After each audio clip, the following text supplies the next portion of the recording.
This is CBC Here and Now.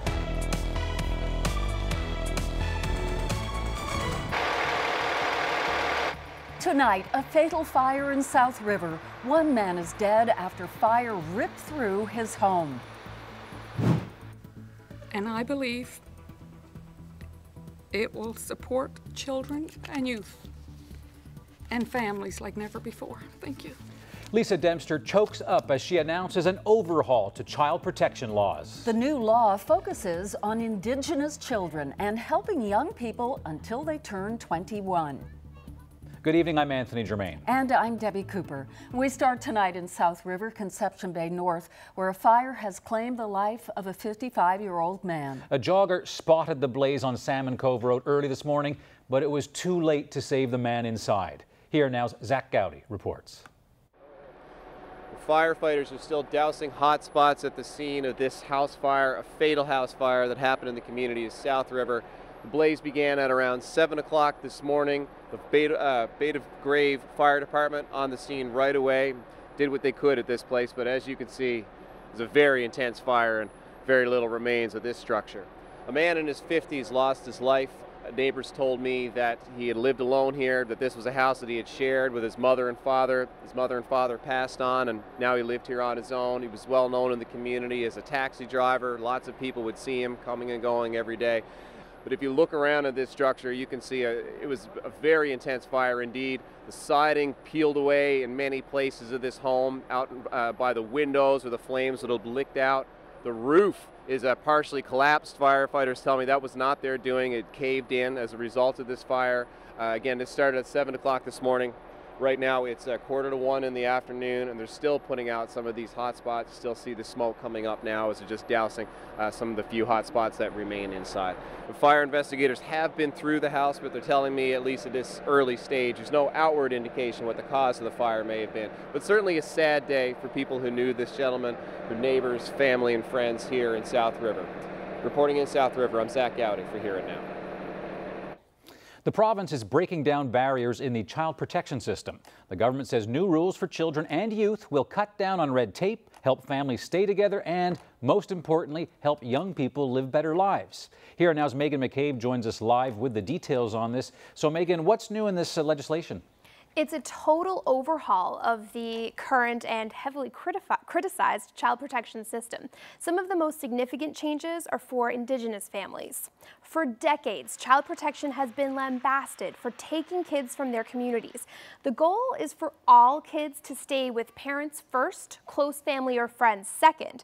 But if Indigenous children have to leave their homes, their culture will now go with them.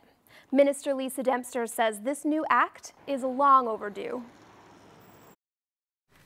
Since coming to the department, and I guess we all know of sad stories, but when you come to this department, there are so many unfortunate stories. And just since July, I've had the opportunity to visit 2 First Nation reserves, visit a number of places, self-government. And those are not the only places where there's sad stories. There's many. So what else is different in this act, Megan? Will more social workers, for instance, will they be brought into the mix a bit more? Yes. Dempster says they will be hiring because there are just so many changes in the system and workflow that they'll need more people. One of the other major pieces of this is extending the connection to young people. Under the current act, a teenager could choose to leave care at 16 to go off on their own. Now, it'll be 18, and they'll have help from their social workers until they're 21 with no strings attached. Instead of aging out of the system at 18, often ending up homeless without the skills or supports to be okay on their own, turning to organizations like Choices for Youth. I think part of it is there's a recognition that the system we have right now is pretty stretched. I mean, if you look at the number of young people who went through the doors of Choices for Youth, I think in 2008 we recorded as part of a national study 454 individual youth over 3 years. Last year we provided support to 1,235 in 1 year. The act won't come into effect until a year after it passes, and hopefully that'll happen by the end of this month. That's to give the department time to work with those on the front lines and get all their plans into action. Reporting live for Here and Now, I'm Megan McCabe. What's missing in all of this is common sense. Who's a fisherman on a boat and who's not? What's the definition of a fish harvester? A debate over the meaning of words between Fish NL and the FFAW. In 10 minutes, Terry Roberts reports on an important meeting between those two groups and the provincial government. It's beautiful, it's traditional, it's emotional. And the art of boat building. In 5 minutes, we'll meet a group trying to keep the tradition alive. You know what else is beautiful? Oh, we do. What a day. Carolyn Stokes. Oh my God, what a gorgeous day it was today. Yeah. Wasn't it just wonderful? Really, the entire island saw gorgeous temperatures today. Did you guys get out at all to enjoy it? I did, yeah. A little bit. Yeah. It was fantastic. Yeah, it's good to enjoy it now because you can say goodbye to it tomorrow. Oh. Let's have a look at the highs today. So this is how nice it was today on the island. The hotspot, Deer Lake, at 24 degrees today. St. John's got up to 19 degrees. But as I mentioned, it's not going to last. We have this rain moving in tonight. It's going to sweep across the province. And with that comes a change in the wind direction from that nice warm southwesterly wind to the northwesterly wind. That's really going to cool things down, as you can see. Now, the rainfall amounts won't be too significant, about 10 to 15 millimeters in the west, 5 millimeters in the east.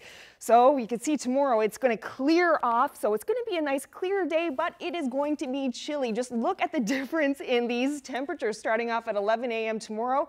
We're looking at 0 in Badger. So things are going to be much, much cooler, but at least we're not looking at any precipitation tomorrow. So this is the picture. We're in the single digits for pretty much everyone on the island tomorrow. So you can say goodbye to that nice 20-degree weather, between 4 and 8 degrees on the island there, with a mix of sun and cloud mostly throughout the day. Cooler though in Labrador, chance of flurries in Lab City. Strong winds along the coast there. Westerly winds gusting to up to 70 tomorrow. So the good news is, at least tomorrow will be the coolest day we'll see all week. I'll have details on that coming up. The health minister says concerns about the availability of new treatments for children with cancer have been put to rest. An oncologist's email released yesterday warned the Health Research Ethics Board decisions could prevent pediatric cancer patients from getting access to new treatments. Today, John Haggie said the Children's Cancer Research Trial was approved by the Ethics Board last week. He says that's good news for the Candlelighters, a local organization that helps young cancer patients. The Children's Oncology Group here recently got an extensive proposal submitted and passed, and that was mutually beneficial. And the concern that I think some people had, particularly the Candlelighters, who'd made some comments about children not having access to cutting-edge research, those are out of the way, dealt with. The children in this province are on the same footing as the rest of Canada, and they'll have access to what clinical trials they would be eligible for. When the town of Portugal Cove St. Philip started looking for new dories for Regatta, they found a problem. Not many builders are left who can actually make the historic wooden boats because the tradition is dying out. So they brought in an instructor to build the boats and to build up local skills. Here now's Peter Cowan explains. Eventually, this is going to be a 13-foot dory, the same sort of style that was used off the Grand Banks to fish for cod. This boat, though, is going to be used for rowing in the Portugal Cove St. Philip's Regatta. Those boats are getting old, and when the town went to find new ones, it's hard to find anyone now who still has the traditional techniques required to build a boat like this. So they partnered with the Wooden Boat Museum, and all this week people in Portugal Cove St. Philip's are getting a lesson on how to make a traditional boat like this. The president of the museum says it's an important experience for people to take part in. More and more we're becoming an urban population, and we don't live down by the shore. So this type of boat is a really focused way to retain that feeling of heritage. This design may be traditional, but the techniques being used to make it are not. You'll see some stainless steel screws, they're using marine adhesives. The idea is not to go back in time to the days of hand tools, but to give people an experience of being able to use modern techniques to keep an old style alive. And for the master boat builder who's helping these people learn these techniques, he's glad to see that these boats are still in use in the Regatta. But it's nice to know that that old shape is still used and is used in this recreation day, you know, an event. And people will get to know, like, we have a lot of history and something to be proud of. Unlike the regatta in St. John's, you don't need a lot of preparation. Pretty much anyone can just hop in a boat here in Portugal Cove St. Phillips when they run it later this summer. The idea is to give people a chance to experience what it was like before there were motors to get you around on the water. And we want to make sure they get the feel of the old time, getting in the dory boats and trying to learn how to row the traditional way. In fact, organizers are hoping that some of the people here helping to build the boats will come back later this summer to get a chance to row in them. Peter Cowan, CBC News, Portugal Cove, St. Phillips. Have you got a story for us? Get in touch. You can email us at hereandnow.nl@cbc.ca or send us a message on Facebook. And there's Twitter at CBC NL.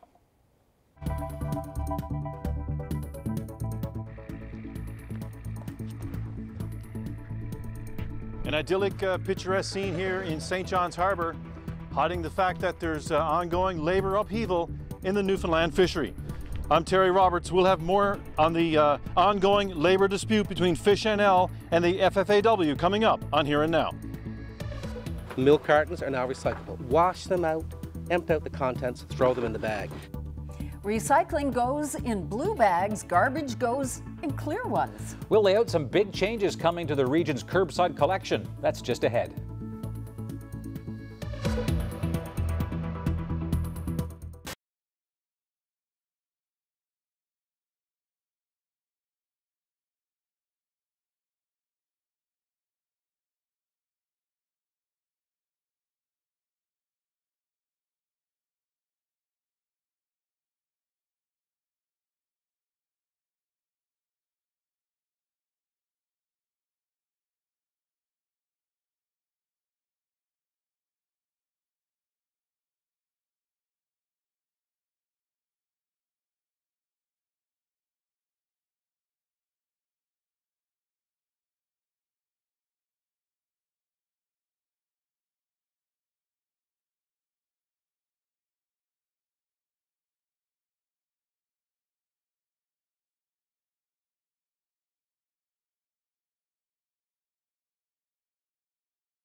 To vote or not to vote? That serious question is now before the Labour Relations Board, and the labour landscape in the province's fishery hangs in the balance. Fish NL versus the powerful FFAW. This long-running dispute is in the spotlight again today. Here now's Terry Roberts was there to follow the latest twists. So Terry, this has been dragging on.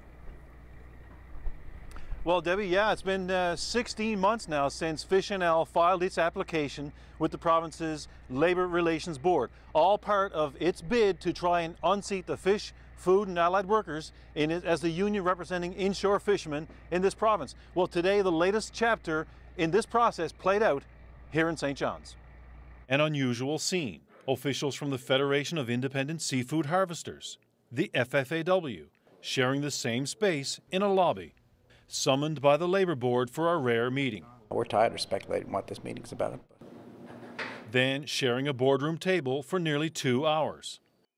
But no major breakthrough, as far apart as ever, the FFAW accusing its rival of trying to remake the definition of an inshore harvester in order to further its agenda. The notion that we would somehow then turn our backs on thousands of people and pretend that they don't exist and are not legitimate under the province's legislation, to us is just not tenable. Fish NL saying the ranks of the FFAW are swollen by those with a very limited attachment to the fishery. What's missing in all of this is common sense. Who's a fisherman on a boat and who's not? Everybody who pays dues is not a harvester. A Labour Board investigation found that nearly 9,500 individuals were card-carrying members of the FFAW, with their names connected to fish sales in 2015 and 16. But Fish NL wants the Labour Board to strip about half that number of their voting rights. We just want bona fide, full-time, boots-on-a-deck harvesters to participate in a vote. And if that happens, you have about 50% right now. We're ready to go. We will win the vote. The FFAW disagrees. The bottom line is that if they're on a crew and participating in a commercial venture for harvesting fish in our waters, they are a fisher, and that is the approach and application that has existed for decades. This is not new. These are people who the union has been representing, as I say, for decades. Fish NL signed up nearly 2,400 harvesters during a membership drive in 2016, about 1/4 of the FFAW membership, well below the threshold required to trigger a certification vote, unless the board agrees to the changes demanded by Fish NL. The Fishing Industry Collective Bargaining Act also says that the panel, for purposes of a vote, can define who the harvester is. We would have to accept a proposition that in the province of Newfoundland and Labrador, in all those communities south of Makivik, that there were no more than 4,500 fishers. Now, that to any observer, and particularly having regard to the records that we've produced to the board, is just a departure from what the reality is. So the day ended not much different from when it started, with no clear answers on a way forward, and the Labour Board refusing comment while the process is underway. Now, Ryan Cleary has often referred to this as a David versus Goliath battle, and boy, was that on display today. The FFAW, the FFAW showing up with a team of lawyers before the Labour Relations Board, Fish NL basically on their own. So Ryan Cleary today has launched a GoFundMe account, a campaign trying to raise some money as they continue their quest to try and represent inshore harvesters in this province. Reporting live for Here and Now, I'm Terry Roberts in St. John's. Filmmakers from around the world get passionate about fly fishing, so much so they've made a film festival out of it, and they're bringing it here. Debbie got to host it last year, so she's letting me do it this year. Thursday night, right after Here and Now, join me at the Bruno Centre for some brief, beautiful films, all from New Zealand to Bolivia, from BC to the Amazon. It all starts at 7:30, goes for about 2 hours. Doors open at 6:30. Tickets are available online at flyfilmfest.com or at the door for $15. Members of the Newfoundland and Labrador Federation of Labour marched to Colonial Building in St. John's today to demand a higher minimum wage. About 200 delegates are meeting for a midterm convention. The minimum wage in this province went up to $11.15 an hour. 2 other provinces are lower than that, and Ontario is set to raise its minimum wage to $15 next year. Well, if you live on the West Coast, soon everyone on your street will know what you had for supper. Garbage bags are going clear. Western Regional Waste Management is making see-through garbage bags mandatory to keep people from throwing out recyclables. Here Now's Colleen Connors met up with the chair of the board on his front lawn as he was putting out his garbage.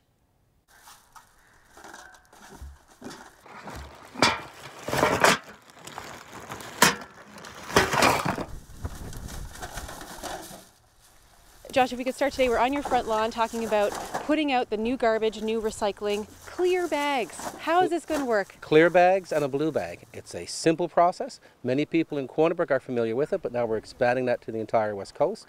The blue bag is recyclables. Everything that's recyclable goes in the blue. The white bag is everything else that's not recyclable. Your garbage, your refuge, those types of items that you just cannot recycle. But the amount of recycling that can go in that bag has changed immensely. And it's going to help us achieve our goal of a 50% diversion. So garbage day comes on your street, everybody's got their clear bags out. Is this a way to kind of encourage people to not put that recyclable stuff in their garbage bag? You know, they don't want to get caught. It certainly is, and I guess we're doing clear bag for 2 reasons. It's for the safety of the curbside collectors, because oftentimes there are glass and needles and other items in there that they need to be aware of.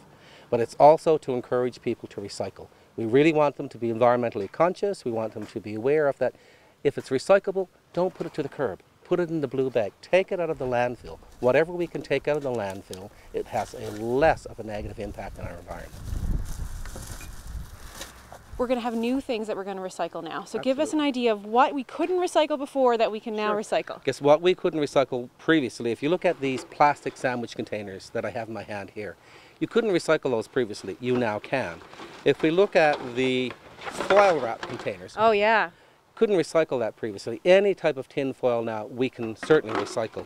I'm excited about this milk carton. Absolutely. Milk cartons are now recyclable. Milk cartons are now recyclable. Wash them out, empty out the contents, throw them in the bag. The ones that excite me are the plastic ones. The Javex bottles that weren't recyclable previously are now recyclable. When you look at the dish liquids in your home, that's now recyclable.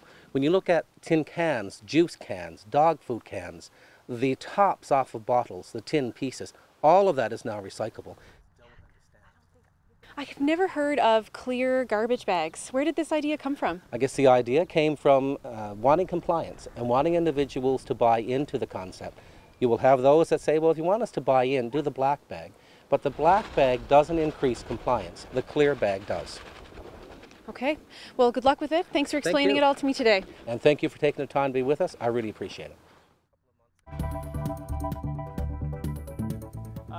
Working on today. I'm just on a 1-hour break, and it's a nice day, so my wife and child are down on the swing set, so I figured I'll drop down, that's all. It was a nice day in Gander. It reached 20 degrees in the afternoon. That brought lots of people and pets out to Cobbs Pond Park to enjoy the swing set or hit the trail. Carolyn is here next with our weather.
CBC NL will join Shalaway Youth Choir in celebrating 25 years with Our Culture Sings Gala on Friday, June 1st. Hosted by Tom Power, the event will include an evening of fabulous performances with dinner by Todd Perrin and the Mallard Cottage crew. For more information, check out the CBC NL community page.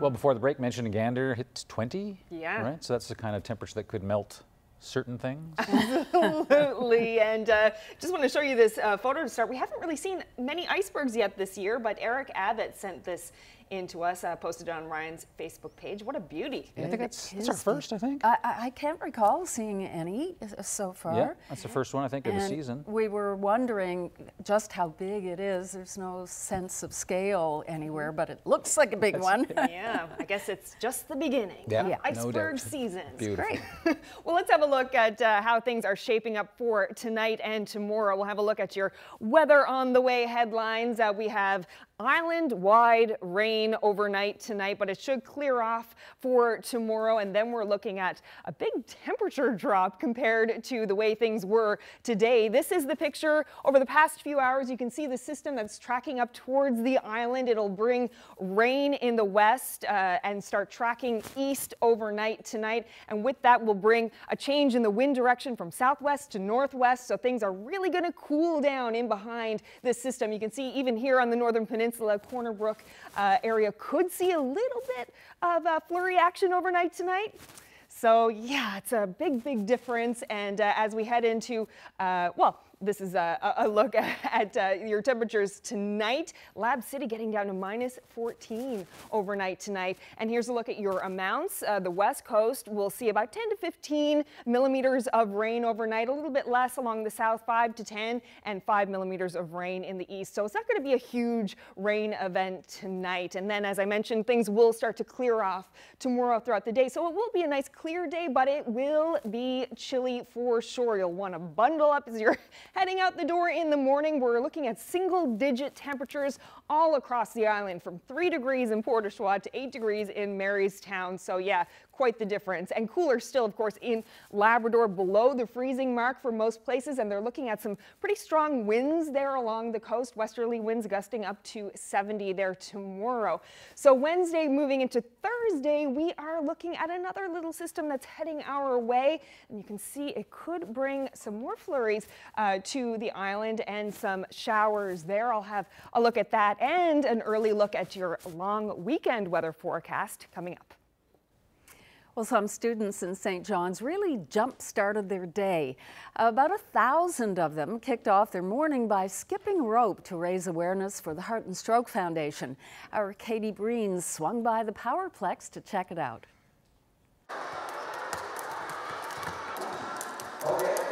So this is Jump Fest, and this is a celebration as part of the Jump Rope for Heart program that takes place all across the country. And we do something special here in St. John's to acknowledge the students who have been fundraising over the period of Jump Rope for Heart and get them together to learn a little bit about how they can jump rope every single day to not only stay fit but have fun. Well, it's hard at the first part, and then it's easy when you keep on going, and then you could go faster and faster. When you start out and you get bored of the timing, and then that's what I find now. What did it sound like when everyone was jumping? It sounded like somebody was banging on the floor or something. They say if you're single jumping for 10 minutes, it's almost the equivalent to jogging for 30 minutes. And it's also perhaps one of the cheapest pieces of equipment you can buy. You can pay $2.50 for a skipping rope, and it's amazing what you can do with it. And like I said, it incorporates so many coordination skills. It's excellent for your heart and for your brain, preventing heart disease and stroke-related illness and injury. But it's also a lot of fun, and it leads to, a healthy outlook on life, and it really brings students together to participate in something that they all enjoy. Remember, you can watch Here and Now while you're on the go. We're broadcasting live on YouTube, and you can also catch past episodes on demand. Just go to YouTube and subscribe to CBC NL.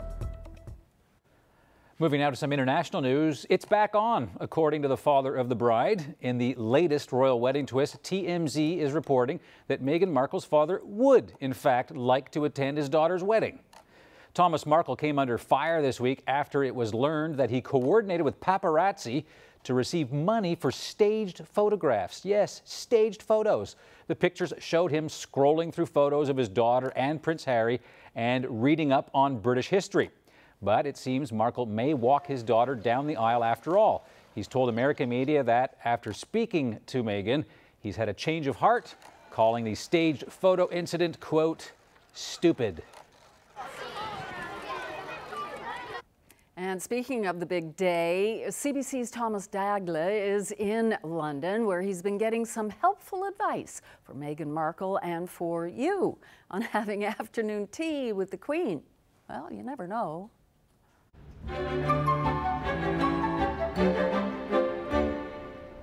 For some insight on what Meghan Markle should expect when it comes to etiquette, now that she's joining the royal family, I'm joined by the etiquette expert himself, William Hanson. Thanks for joining us. Thank you, Thomas. We're going to have some tea here. Marvellous. Well, let's start with putting our napkins on our lap. Now, these napkins are slightly larger, so we would fold them in half, with the crease facing us on the lap like so. We're not going to tuck it into our collar. Let's talk about the wedding and the royals and what Meghan should expect. What should she keep in mind when she's having tea with, say, someone like the Queen? When she is dining with the Queen, whether it's tea or any other meal, she should not start before the Queen. And when the Queen finishes, when her cutlery goes together, that's the end of that, and Meghan finishes, regardless of whether there is food left on her plate or not. When Her Majesty's done, everyone's done. Exactly, and the Queen is a very quick eater. Okay, good to know. Now, show me how you would stir.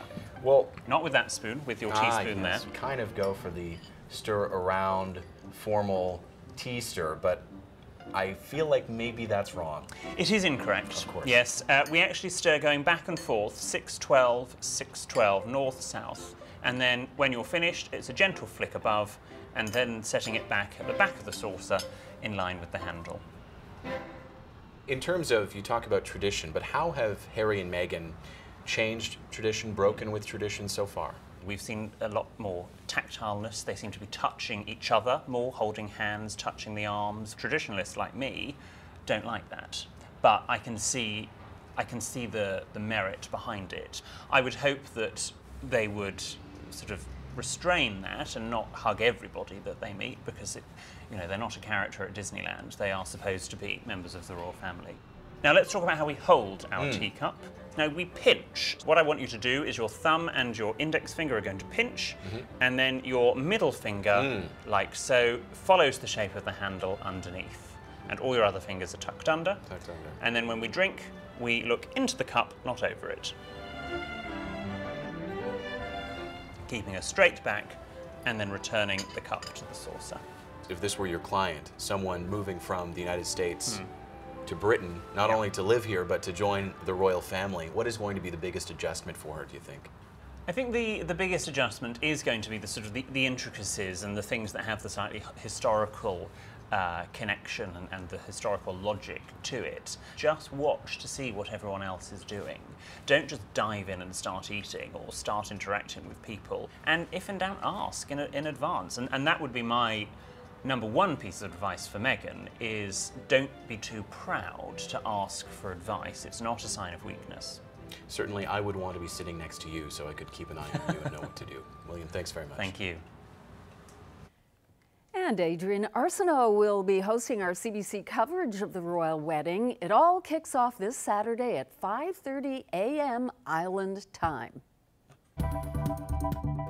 Yes, we all know of sad stories, but when you come to this department, there are so many unfortunate stories. New child protection laws aimed at closing gaps. Up next, choices for youth on whether those changes go far enough.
Join CBC NL at the annual Trail Raiser in support of the East Coast Trail Association on Saturday, June the 2nd.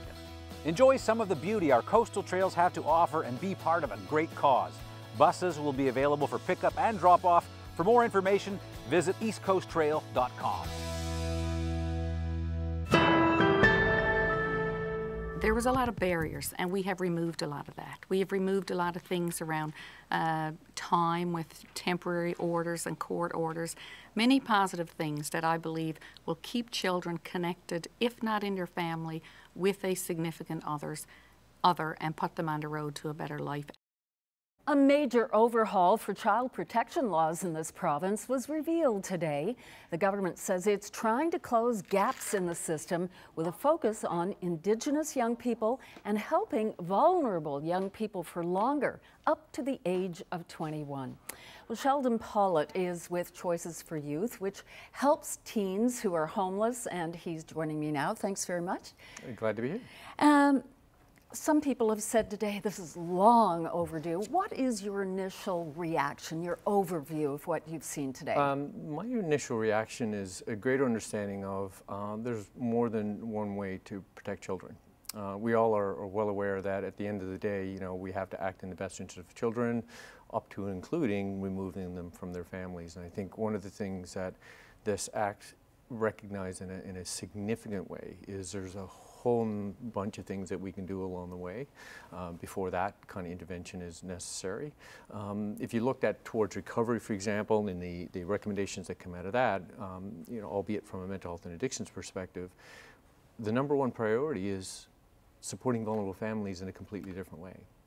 To my mind, this is a key ingredient in delivering on towards recovery objectives, for example. We all know that you know, if you leave families to struggle with any number of issues, from poverty to mental health to addictions or, you know, childhood trauma, it's not going to lead them to a good place. So intervening earlier, supporting vulnerable families to actually, you know, avoid the necessary step of apprehension. Now, you bring up some of the 6 main areas that government says these changes will focus on, and including how to better deal with Indigenous children and youth. What do you make of those changes? I know you can't speak for the Indigenous governments, but initially, what do you think of that? Long overdue. If you looked at, say, from a housing and homelessness perspective in this country, which intersects with so much of what we see here today, that's where this country is going, is recognizing the impact of you know, traditional approaches to Indigenous families.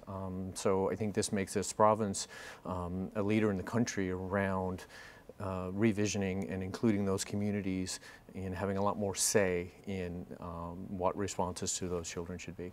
You know this research very well. It shows that the homeless, addicted, and young people who have been incarcerated, they had some connection with the system. That's not a very good fact, I wouldn't think.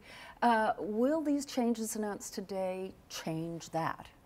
One of the things I think that you look at a holistic approach to supporting vulnerable families, and to be clear, one part of the system is not going to cover everything. So if you look at delivering on educational outcomes, for example, you obviously have to change what's happening in schools and how those young people are being supported, but if those young people go home to the same environment, you're going to make very little progress.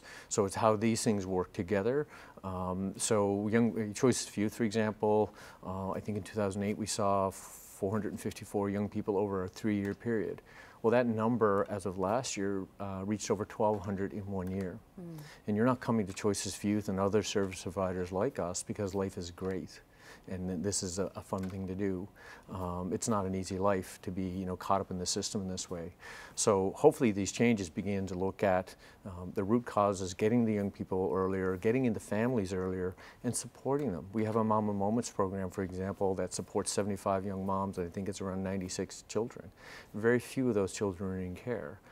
Because we're taking this approach of a families first approach to providing them and addressing their needs, so we can avoid some of those consequences. Just finally, Sheldon, was there something that you wanted to see today that wasn't there? I think understandably in some ways, but the details. You know, one of the things that we're very aware of is I wish there was a magic legislative wand to make all this very simple and to automatically make sure that no young person ever needs to come to a choice of youth in the future. That's not the reality we live anymore. So I'm looking forward to, over the next year, looking at the policies and programs. Option A, obviously keeping young people in stable, supportive homes and families and whatever that looks like across the province is the preferred option. What I'm also interested in making sure there are robust understanding of the harm reduction approaches that we need for those young people who know that won't work for, that they are going to make choices whether we want them to or not. That means we need to have a plan B, because we can't look at those young people 2 years from now and say, it's your fault for not availing of the choices we offered you. We have to have a range of options that work for the most vulnerable youth in our province. Sheldon Pollitt, we'll leave it there. Thank you very much for speaking with us about a significant piece of legislation today, I would say. Yes, it is indeed. Thanks. Thank you.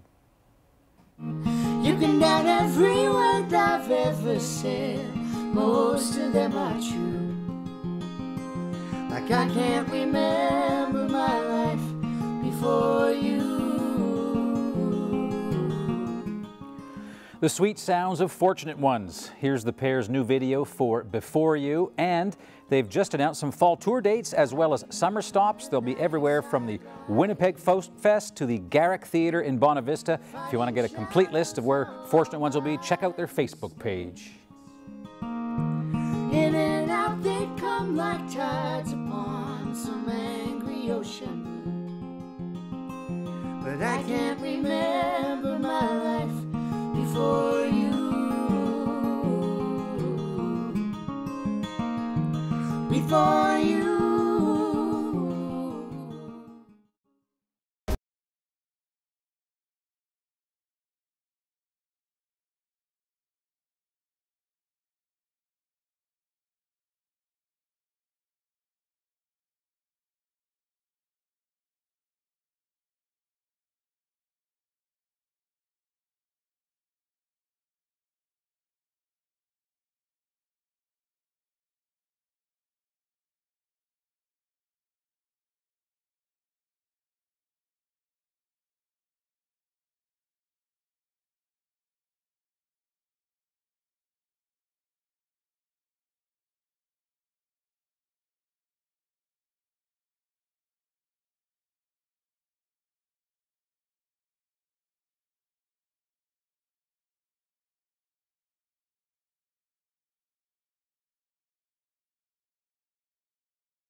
Let's meet our young athlete of the day.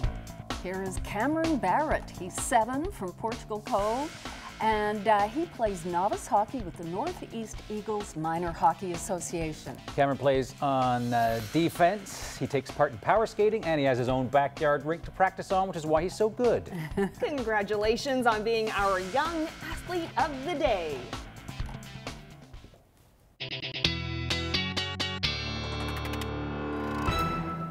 So Ryan may not be here tonight, but if you're in the Dunnville area this evening, you could see someone who looks quite a bit like him on stage. Just have a look at this picture. Yes, this is Zachary Hussey. He's a student at St. Anne's Academy in Dunnville. He'll be performing as Ryan Snoddon tonight during the school's Rock and Roll Forever concert. Right. It started at 6. I guess he heard there's a job opening. Send us your demo, Zachary. He's looking pretty sharp there, I'd say.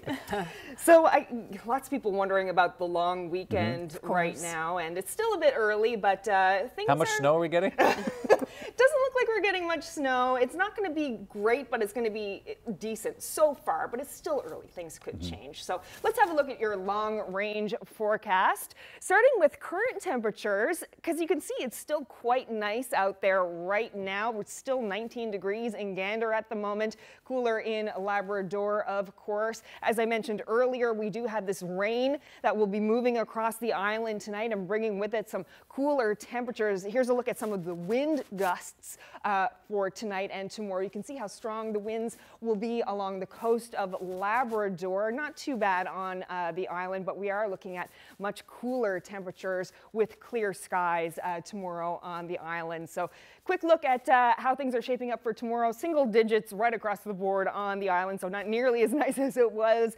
today, but at least it's going to be clear. In Labrador, a chance of flurries in Lab City tomorrow. Fairly clear along the coast, but as I mentioned, fairly windy as well. So Wednesday looking clear as we go into Wednesday night into Thursday. We have another little system coming through that could bring some flurries to some parts of the island, as well as some showers. So it's going to stay fairly cool as well, but not quite as cold as it's going to be tomorrow. So we're looking at least a double-digit temperature there in central Newfoundland. Periods of rain, a chance of some rain or snow on the west coast there on Thursday. Chance of flurries for most of Labrador, 2 to 4 degrees there, 8 degrees in St. John's on Thursday afternoon. So now we're heading into the long weekend. Friday, we could see a little bit of precipitation on the island, but not looking too bad. You can see some of those showers, maybe some flurries working across the island there. So chance of flurries in western Newfoundland, chance of showers in central, and mostly sun and cloud in St. John's. 7 degrees as the high there, around 3 degrees there in Labrador on Friday, heading into Victoria Day weekend. So Friday evening into Saturday, not a whole lot happening on Saturday. You can see how clear everything is. Some cloud cover there over Labrador, but mostly it's pretty quiet on Saturday. And then as we get into Sunday, you see a chance of maybe some flurries there in Labrador, and we see the system moving in on Sunday, so we could see some showers on the island on Sunday, but then things start to clear off on Monday. So basically, in a nutshell, your long weekend Saturday right now looking fairly clear. Temperatures around 11 or 12 degrees on the island. Then we're looking at a few showers on Sunday and then clearing off on that holiday Monday. And for Labrador, Saturday in Happy Valley Goose Bay, about 8 degrees with a mix of sun and cloud. Could see that messy mix of rain and snow. For western Labrador, some showers on Sunday and then clearing as well on Monday. Ms. Stokes, I see your barbecue there on Monday. Yeah. What are you making for us? I don't know. What would you like? Lobster's good this time of year. Yes, we love lobster. I thought that would be a pretty good graphic. It's nice. Yeah. Stay tuned. That's right. Thanks. Well, many in South Central BC are exhausted by the stress of dealing with days of flooding, and it's not over yet. Officials are warning the worst may still come. At this point, 2,000 homes have been evacuated. The CBC's Briar Stewart is there and has this report from Grand Forks.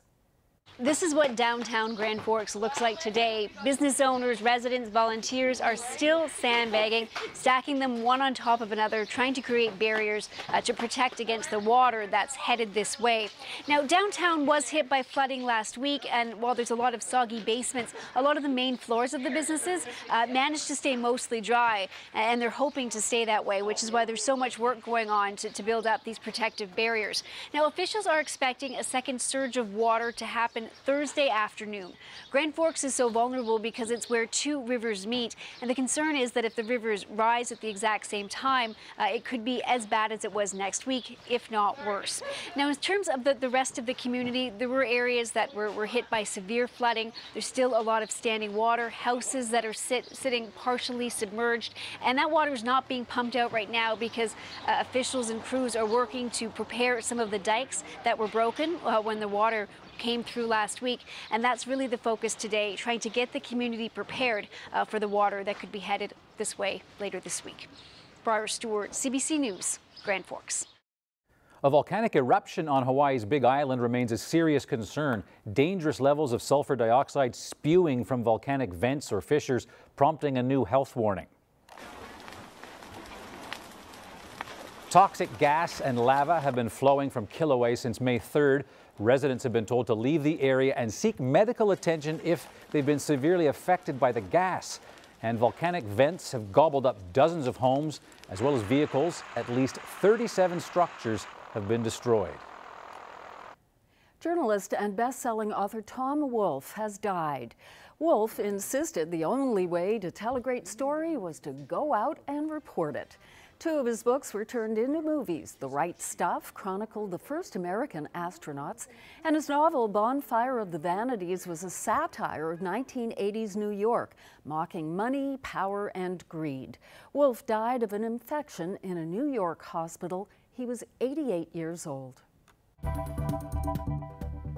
Here's our viewer photo of the day. Isn't this gorgeous? The Northern Lights. I guess, you know, you can kind of guess maybe whereabouts in the province this was taken. Labrador? Yeah, a few hints in there. The snow on the ground, the Northern Lights. We'll narrow in on the location after the break. You know how big the big land is. It's true, very true. I have to Google Larry Jenkins and his address. Okay. It's beautiful.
Welcome back, everyone. Well, it's one of the world's best-known highways. Certainly is, usually known for speed, but guess what brought the mighty German Autobahn to a standstill today?